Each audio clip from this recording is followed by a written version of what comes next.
നമസ്കാരം, എല്ലാവർക്കും പുതിയൊരു വീഡിയോയിലേക്ക് സ്വാഗതം. നമ്മൾ വന്നുള്ളത് തൃശ്ശൂർ ജില്ലയിലെ പട്ടിക്കാട് എന്ന സ്ഥലത്താണ്. അവിടെ ആർട്ട് ഓഫ് ലിവിങ്ങിൻ്റെ പുതിയതായൊരു ജ്ഞാനക്ഷേത്രം സമർപ്പണം നടക്കുന്നുണ്ട്. പാണഞ്ചേരി എന്ന സ്ഥലത്താണ്.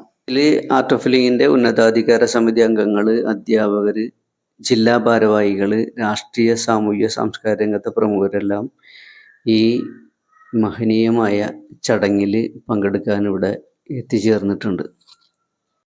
ഇത്രയും നല്ലൊരു ജ്ഞാനക്ഷേത്രം ആക്ച്വലി ഒരു 2-3 വർഷമായിട്ട് ഇവിടുത്തെ ഈ ഓർഗനൈസേഴ്സും ഒക്കെ ഇതിന്റെ പിന്നിലാണ്.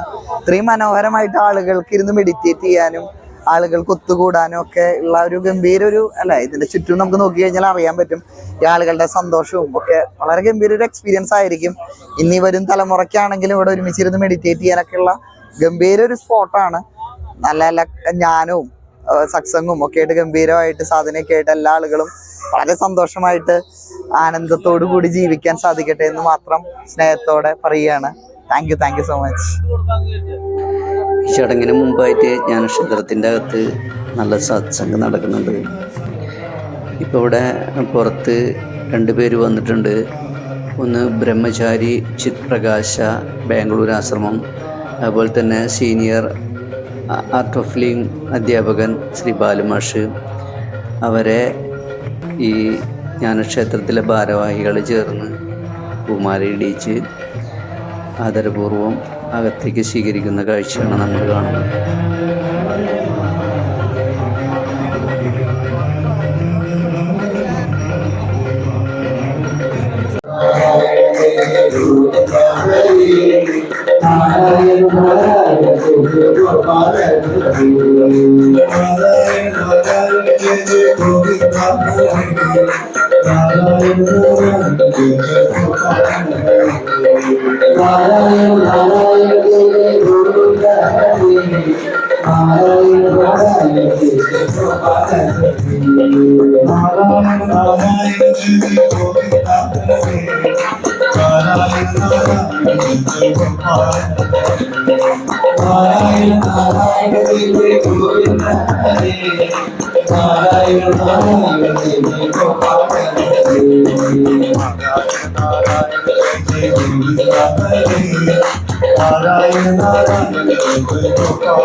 Narayana Narayana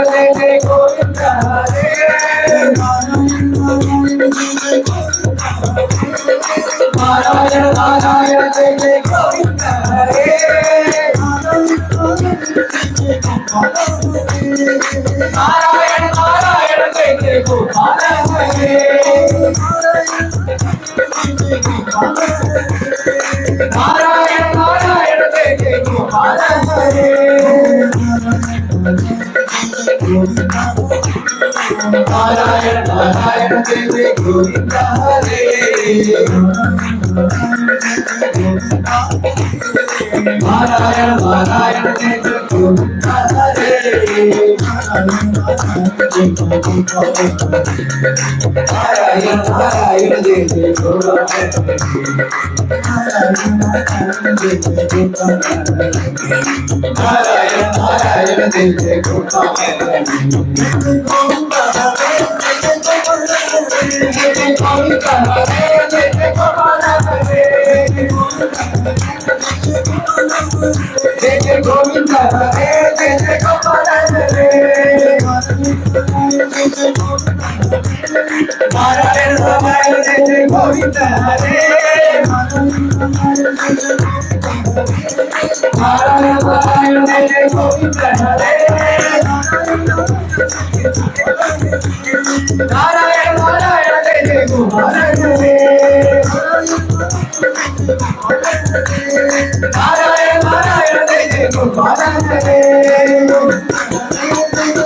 ഇന്ന് എത്താമെന്ന് പറഞ്ഞിരുന്ന അദ്വൈതാനന്ദജി നമ്മളുടെ കല്ലിടൽ കർമ്മം മുതൽ നമ്മളോട് ഒപ്പം ഉണ്ടായിരുന്നു. സാമ്പത്തികമായിട്ടും നമ്മള് നിർദ്ദേശങ്ങൾ നൽകിയും ഓരോ ഘട്ടങ്ങളിലും നമ്മളുടെ വർക്കിന്റെ പുരോഗതി അന്വേഷിച്ചും പല രീതിയിൽ നമ്മളെ സപ്പോർട്ട് ചെയ്തിരുന്ന നമ്മുടെ സ്വാമിജി ഇപ്പോ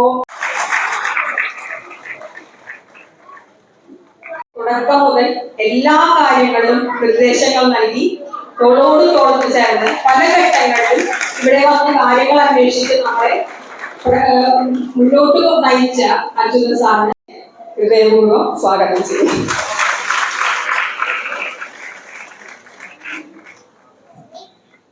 ശ്രീമതി ആനി ജോ. പക്ഷെ വളരെ വ്യത്യസ്തമായിട്ട് അതിഥികളെ മാന്യമായ രീതിയിൽ ഉയർന്ന തരത്തിൽ എത്തി എല്ലാ പരിപാടികളും എല്ലാ വാക്കുകളും ശ്രദ്ധാപൂർവ്വം കേൾക്കാനുള്ള അവസരം ലഭിക്കുന്നതാണ് ഈ പ്രോഗ്രാം ആരംഭിക്കുന്നത്. പിന്നെ ഇതിന്റെ അത് ജനപ്രതിനിധികളുടെ അറിയാൻ വേണ്ടി പറയുന്നത് നമ്മുടെ ഈ പ്രോഗ്രാം നമ്മുടെ കുടുംബ സംസ്ഥാനം എപ്പോഴും ആദ്യം ഞാൻ ഇതിനകത്ത് വരുന്ന സമയത്ത് 40 രാജ്യങ്ങളിലായിരുന്നു ഈ ട്രോഫി ഉണ്ടായിരുന്നത്. പിന്നീട് അത് ഇപ്പൊ വന്ന് നിൽക്കുന്ന 185 രാജ്യങ്ങളാണ്.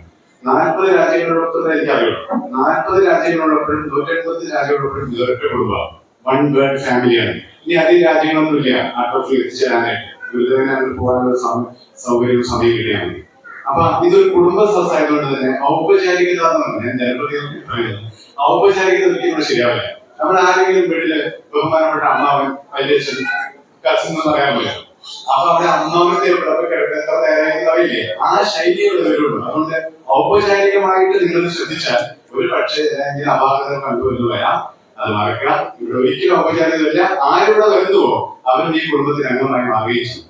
അതാണ് ആട്ടോസിന്റെ പ്രത്യേകത. അങ്ങനെയാണ് 185 രാജ്യങ്ങളിൽ കോടിക്കണക്കിന് ഗുരുദേവന്റെ ഭക്തരായി നിലനിൽക്കുന്നത്. എങ്ങനെയാണ് ഇത്രയും രാജ്യങ്ങളിലേക്ക് ആൾക്കാരിലേക്ക് കയറുന്നത്? ഒന്നുമില്ലെങ്കിൽ, ഒന്നും കിട്ടാനില്ലെങ്കിൽ, ഒരു സുഖമില്ലെങ്കിൽ ആരെങ്കിലും വന്ന് വരുമോ? നമ്മളെവിടേക്ക് പോകുമോ? ഒരു വീട്ടിൽ പോയിട്ട് ഒരു സന്തോഷം കഴിക്കുന്ന ആ വീട്ടിൽ നമ്മൾ കയറുമോ? ഒരു ഭക്ഷണം കഴിച്ചിട്ട് തൃപ്തി വന്നിരിക്കുന്നത് നമ്മൾ കഴിക്കുമോ? നമ്മൾ കഴിപ്പിക്കൂല. അത് വേണ്ട, അത് കൊള്ളില്ലാന്ന് പറയും. ആ വീട്ടിൽ ചെയ്യേണ്ടത് ഞാൻ കേൾക്കാന്ന് പറയും. ഇത് മനുഷ്യന്റെ പ്രകൃതം എത്ര ആധുനിക കേരളം വന്നാലും ഈ സ്വഭാവത്തിന് മാറ്റം തരില്ല. അങ്ങനെ ഇരിക്കുമ്പോ ഈ 185 രാജ്യങ്ങളിപ്പോ പറയുന്നത് അറിയോ, ഇത് വളരെ കുറച്ച് രാഷ്ട്രങ്ങളുണ്ട്. ബാക്കി അവിടേക്ക് ഗുരുദേവനിൽ നിന്ന് ചെല്ലുക, അവിടെ ചില പ്രചാരണങ്ങൾ നടത്തുക, അവിടെ വടമരിക്കൽ ഇങ്ങോട്ട് വ്യാപിച്ചു. ഇത്ര ലോകം നിറഞ്ഞു നിൽക്കുന്ന ഒരു പ്രധാനമായി വന്നത് അതിലെന്തോ ഉള്ളത് കൊണ്ടല്ലേ. അതിനകത്തുള്ള എസൻസ് ഉണ്ടല്ലോ, അത് പ്രചരിപ്പിക്കാൻ വേണ്ടിയാണ്, അത് ജനങ്ങളിൽ എത്തിക്കാൻ വേണ്ടിയിട്ടാണ് ഈ ജ്ഞാനക്ഷേത്രം ഉണ്ടാക്കിയത്. ജ്ഞാനക്ഷേത്രം ഗുരുദേവൻ, അതായത് ആദ്യ കാലങ്ങളിൽ ഒന്നും ഉണ്ടായിരുന്നില്ല. 1971 ആർട്ട് ഓഫ് ലിവിംഗ് പ്രസ്ഥാനം ആരംഭിക്കുമ്പോൾ ഒന്നും ഉണ്ടായിരുന്നില്ല. ഗുരുദേവന്റെ കയ്യിൽ ഒരു വീട് പോലും ഉണ്ടായിരുന്നില്ല. കുറച്ച് കുട്ടികളെ ആത്മീയമായ കാര്യങ്ങൾ പഠിപ്പിച്ചുകൊണ്ടായിരുന്നില്ല. ആരോ വ്യക്തിവികാസത്തിന്റെ വേദവിജ്ഞാന മഹാവിദ്യാലയം അങ്ങനെ വരുന്നത്. അപ്പൊ ആരോ ഒരാൾ പറഞ്ഞു ഞാൻ എന്റെ വീട് തരാം, സൗജന്യമായിട്ട് എടുത്തോളെ. അങ്ങനെ വീട്ടിലേക്ക് കൊണ്ടുവന്നു ഗുരു.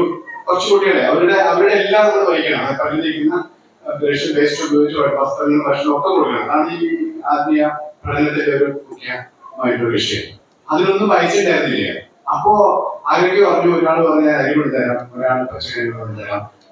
അങ്ങനെ അങ്ങനെ ജനങ്ങൾ അറിഞ്ഞ് ജനങ്ങളെ സഹായിച്ച ആ ഒരു മുറിയിൽ നിന്നും ആരംഭിച്ച ഈ പ്രസ്ഥാനമാണ് 185 രാജ്യങ്ങളിൽ കോടിക്കണക്കിന് ജനങ്ങൾക്ക് ആശ്വാസം പകർന്ന പ്രസ്ഥാനം.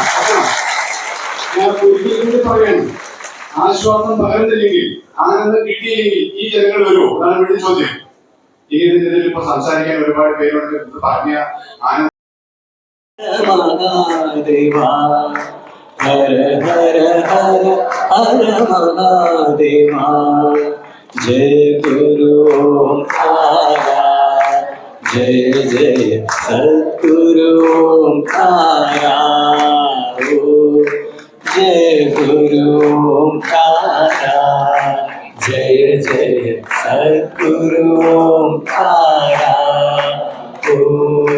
ब्रह्मा विष्णु सदाशिव हर हर हर हर महादेवा ब्रह्मा विष्णु सदाशिव हर हर हर हर महादेवा जय गुरु ओंकारा जय जय सद्गुरु ओंकारा जय गुरु ओंकारा जय जय सद्गुरु ओंकारा. മഹത്വം എന്ന് പറയുന്നത് അപ്പൊ ഏറ്റവും അധികം പ്രാധാന്യമുള്ള ഒരു കാര്യമാണ് തിരക്ക്. അപ്പൊ കൃഷ്ണന്റെ അമ്പലം ധാരാളം ഉണ്ടെങ്കിലും ആൾക്കാരെ വെളുപ്പിന് എഴുന്നേറ്റ് നിർമ്മാല്യം തൊടാൻ ഗുരുവായൂർക്ക് പോണതിന്റെ പിന്നിലുള്ള കാരണം എന്താണ്? അതാണ് ആ അന്തരീക്ഷത്തിൽ ചെല്ലുമ്പോൾ ഒരു തിരക്കും ഐശ്വര്യവും വളരെ പ്രത്യേകത. ഈ തിരക്ക് എന്നുള്ളത് ഉണ്ടാവണം, അപ്പോഴാണ് ഒരു ക്ഷേത്രത്തിന് ഒരു പൂർണ്ണത ഉണ്ടാവുക. അപ്പൊ ആ തിരക്ക് ഉണ്ടാവാനായിട്ട് നമ്മളുടെ എല്ലാവരുടെയും കൂട്ടായ പ്രവർത്തനം അതിന്റെ പിന്നിൽ ആവശ്യമുണ്ട്. കാരണം ഗുരുദേവൻ എപ്പോ നിങ്ങൾ ശ്രദ്ധിച്ചുകൊണ്ട് കേരളത്തിൽ എപ്പോഴും പറഞ്ഞൊരു കാര്യമാണ്, എന്തെങ്കിലും വിഷമോ സങ്കടമോ നിങ്ങൾക്ക് ജീവിതത്തിൽ ഉണ്ടെങ്കിൽ നിങ്ങൾ ഏതെങ്കിലും ആർട്ട് ഓഫ് ലിവിംഗ് വോളണ്ടിയറെ കാണും, ടീച്ചറെ കാണും.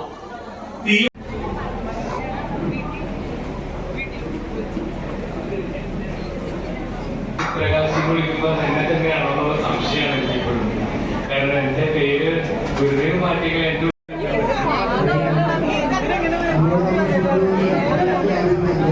ജ്ഞാനക്ഷേത്ര സമർപ്പണം ഗംഭീര പരിപാടിയായിരുന്നു. അതിൽ അധ്യക്ഷനായിരുന്നത് ശ്രീ ജോർജ് ടി എ. ഇതിനെപ്പോലെ തന്നെ മുഖ്യ അതിഥി ശ്രീ രവീന്ദ്രൻ പി പി, പാണഞ്ചേരി ഗ്രാമപഞ്ചായത്ത് പ്രസിഡന്റ്. അതുപോലെ തന്നെ ഫാദർ സിറിൽ ആൻ്റണി, മാർത്തോമാ ശിഹപ്പള്ളി പട്ടിക്കാട്, ഷഹീർ ഫാളിലി മണാർക്കാട്,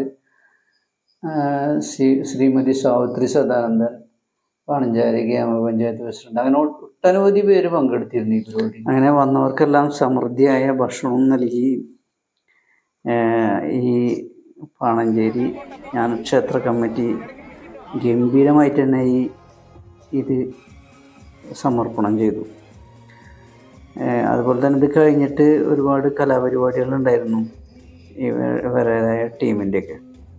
നല്ല പരിപാടികളായിരുന്നു.